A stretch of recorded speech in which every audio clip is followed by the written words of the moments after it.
North Texas Congressman Michael Burgess joins us this morning. Congressman Burgess, welcome to Houston's Morning News. All right, what does this mean for us in Texas? Well, I'm not sure what it means to anyone just yet. I think the big news here is that the needle has moved so far from the direction of additional spending into the realm of spending restraint. There's plenty of things about this that make me nervous. I really don't like commissions. I don't like special select committees. Right. We're elected to Congress to do a job, and we should do it. But Congressman, as we're looking forward, if we're going to 2013, we're going to have a new president. You're looking at different members of the Senate and Congress. I mean, how do we know? I don't know what I'm going to have for dinner tonight. How do we know what's going to happen in 2013? Well, we don't, and clearly you're correct that in order to get some of these things done that we all know need to occur, it does require that there be a new occupant in the White House in 2013.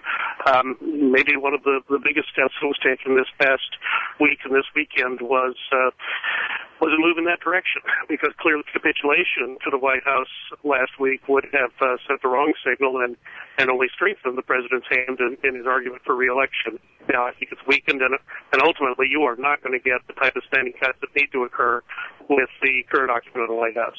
We're talking with North Texas Congressman Michael Burgess here this morning. And Congressman, I want to, first of all, thank you for coming on to Houston's Morning News. I realize you were probably up late. I hear Joe Biden was going to the White House, his motorcade, motoring to the White House at about 10:30 last night. So you guys were up late. Are we going to get enough people on board, Congressman? Will you, sir, be voting up for this particular bill as you know it today? Well, I did vote for Speaker Boehner's bill last week and made my decision to do that even before the addition of the balanced budget amendment language on Friday. Again, I don't like the commission aspect, and I'm a little unclear as to now how the details of that have worked out. Put me as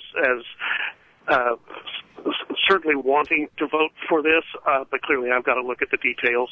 Right, and I will tell you that the big difference between last week and this week is now Speaker Pelosi and Leader Reid have told their side they are no longer prohibited from voting on it, and I think that's important. Congressman, thank you, and hang on for us, if you will. That was the North. Let's go to the South here in just a moment. South Texas and Tea Party Congressman Blake Farenthold will be joining us. We'll get his thoughts on whether or not the Tea Party, the Hobbits, got what they were looking for. That is coming up. Joining me right now is South Texas Tea Party Congressman Blake Farenthold. Congressman Farenthold, welcome to Houston's Morning News. Great to have you with us this morning. Good to be with you as well. All right, glad to see that you're up. North Texas Congressman Michael Burgess joining us as well last segment. Wall Street Journal, John McCain, call you hobbits, you Tea Party people. Are you satisfied with the deal that you got, Congressman Farenthold? Absolutely not. But, this is Washington, D.C. The Founding Fathers set it up where neither side was going to be happy with anything. But in particular, that balanced budget amendment that you wanted first before raising the debt ceiling was not something that you got. So are you voting yes for this, Congressman Farenthold? Congressman Burgess, who is also still on the line with us, he says he's kind of not sure. Maybe he thinks he's probably going to vote for it. How about you? I'm slightly to the yes of undecided, but I haven't read it yet. I haven't talked to enough folks back home. This one's going to pass because you're going to have Republicans and Democrats voting for it. Right. So I'm not worried about it passing, but I am worried that my vote reflects what I think is right for South Texas, and more importantly, what's right for America. And let me ask you, Congressman, and I did ask Congressman Burgess the same question. How does it affect South Texas? I asked him about North Texas. Is there any way for you to know at this time what the ramifications might be? Well, South Texas has a lot of hard-working folks in there, and I remain very concerned that a default will eat away at folks' savings, eat away at the savings we've made in the federal government with spending cuts, with increased interest rates. So, we've got to get the default off the table.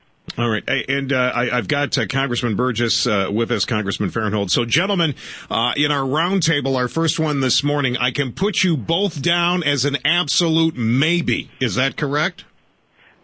That's fair enough for me. This is Burgess again. so many of the things that you don't like about this are the process, the way this thing was struck behind closed doors and backroom deals. But look at the improvement of the process. I've been here for 8 years. 2 years ago, 4 years ago, you'd have seen the backroom deals, including earmarks and buying votes. Right. This time you didn't have that. I'd say that's a real positive. All right, gentlemen, I want to thank you. I know you've been up late and working hard. Thank you so much for taking the time here. North Texas Congressman Michael Burgess, South Texas Congressman Blake Farenthold joining Houston's Morning News.